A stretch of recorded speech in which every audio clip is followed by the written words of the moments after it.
Hello, good afternoon from wintry, chilly Sydney.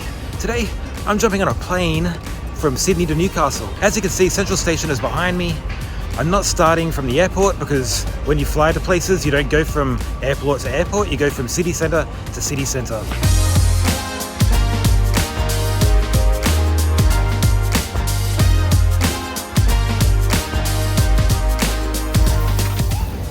Check-in to the flight starts an hour before departure at 1:50. So to be fair to this trip, I'm going to leave here at 1:30, which is going to get me there right when check-in opens. Check-in finishes half an hour before departure, so I'll have half an hour spare up my sleeve, and I don't want to miss it.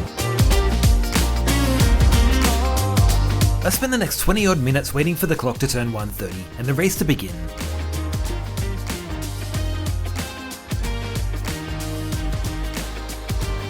Now I know there's many reasons to take this flight, and an alternative to the train is probably not why this flight exists. But as the only flight that departs and arrives within the Sydney train network, it feels like this should be tested. Airport, International Airport, Walleye Creek.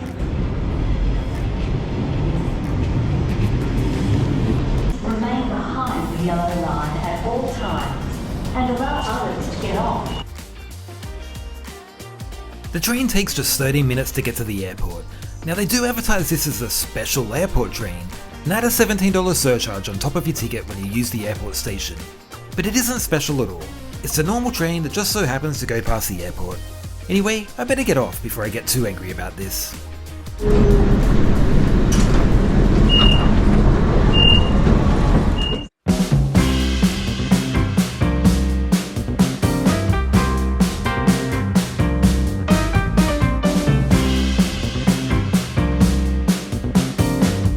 Just a short walk up to departures, where I seem to see every major airline, but struggle to see Fly Pelican.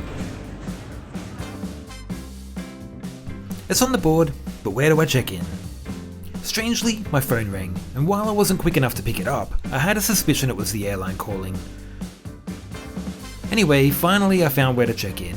It says Link Airways on the screen above, but when I looked down I saw it also said Fly Pelican. Oh yeah, that's who I'm flying with today. Cool name, huh?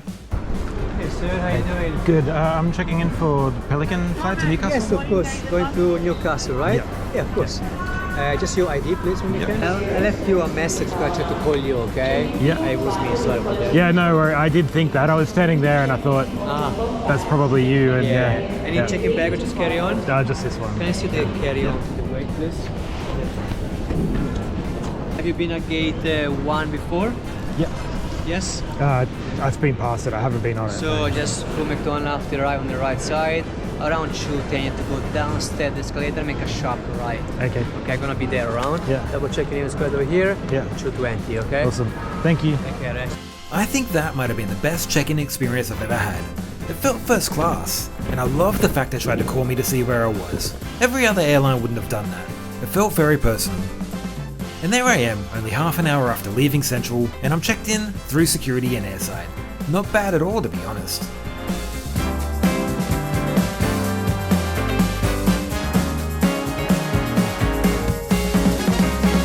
As mentioned before, the gate is the first one on the right hand side. This is shared by all the little turboprop planes, like Rex and Link. Up the top has its own waiting area, and you head downstairs to find the bus gates.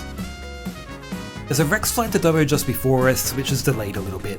And as the bus gates are shared by other airlines, it sets us back a few minutes too.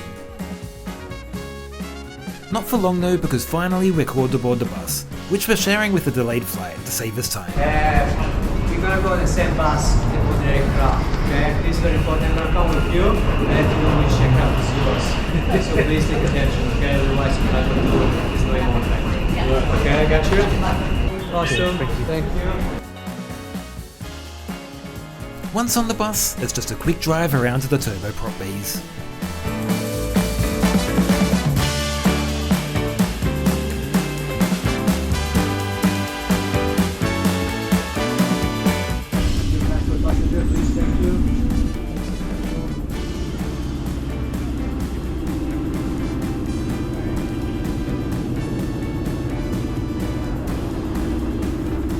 Boarding is quick as there's only 4 of us, and I'm guessing we all decided to select the solo seats at the back.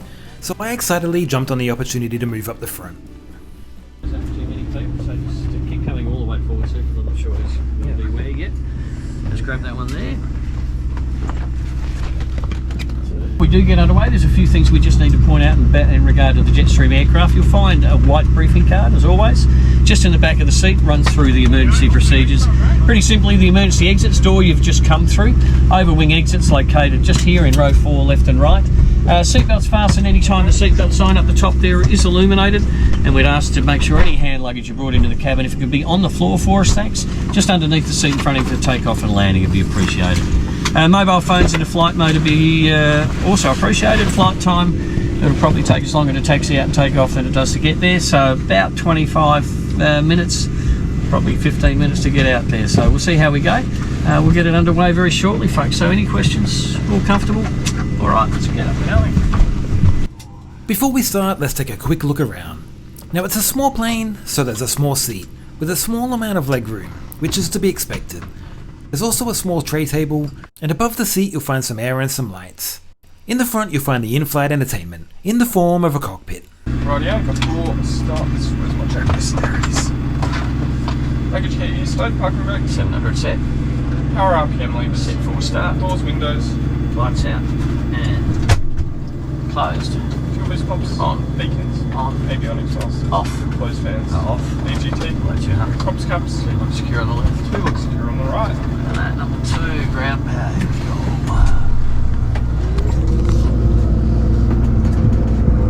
10%. Light off. 24 volts and rising.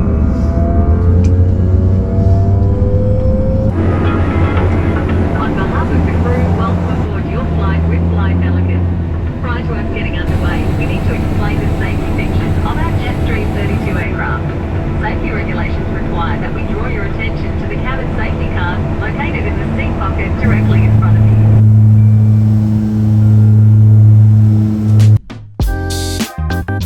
We make our way out to the runway, and with no delay, turn and burn out of Sydney, making a left turn north.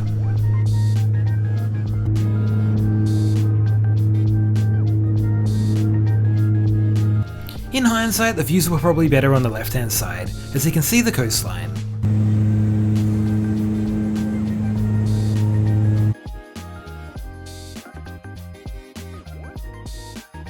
As we head up through the clouds, my in-flight entertainment shows us that we're cruising at 9,000 feet. Here we did some cloud surfing, which was fun. Our ride today, by the way, is a Jetstream 32, and the actual flight time in the air between Sydney and Newcastle was only 19 minutes. Tickets were purchased at flypelican.com.au, and prices are static, costing me $149 for the saver fare. This includes free seat selection and 20 kilos of luggage, neither of which I needed. Ladies and gents, guys, just an update from the flight deck crew. Have just commenced on descent into Newcastle this afternoon. In preparation for our landing on our seat, please remain seated with your seatbelts fastened. Any hand luggage stowed underneath the seat in front of you. Now I guess the question is why this flight exists, considering it's within the Sydney train network. One guess there's international or domestic connections. I guess if you're travelling from, say, Adelaide to Newcastle, it might just be easier. In fact, if you're connecting on an international flight within 24 hours, you get an extra 10 kilograms in luggage, so it's obviously common. It's also likely this is a repositioning flight, as a flight into Sydney is usually from Mudgee or Cobar, and Fly Pelican are a Newcastle airline. In fact, the name comes from Pelican Airport, now called Lake Macquarie Airport, which is south of Newcastle and was their old base. They've since moved their operations to Newcastle Airport. Anyways, we're now on approach, but not before heading into some clouds to excite us a little bit. Oh look, a rainbow.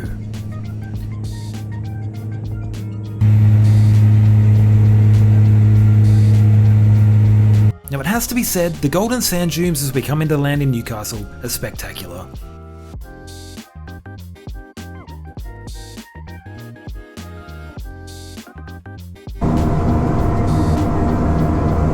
After we land, we taxi right into the bay at the Fly Pelican hangar.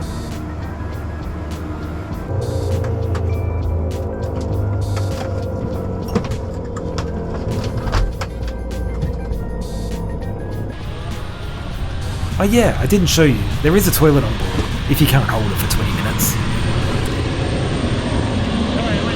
Good, how are you?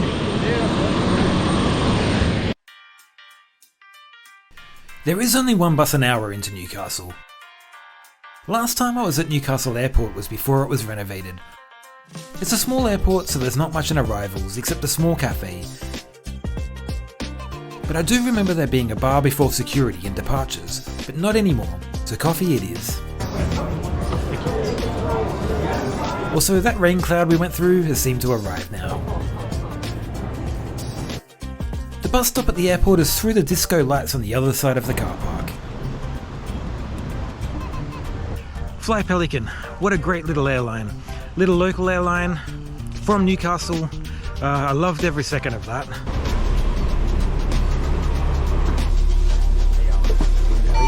The bus from the airport to Newcastle interchange takes us 29 minutes.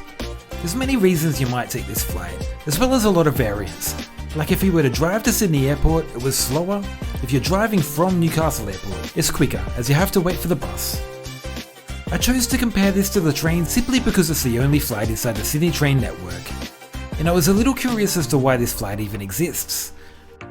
But Fly Pelican are great, honestly, I can't recommend it enough. If you're an av geek or you need to travel somewhere they fly, do it. But if you're commuting between Sydney and Newcastle, it really isn't worth it, as the train takes a scene. Unless of course you just want to do something new, like me.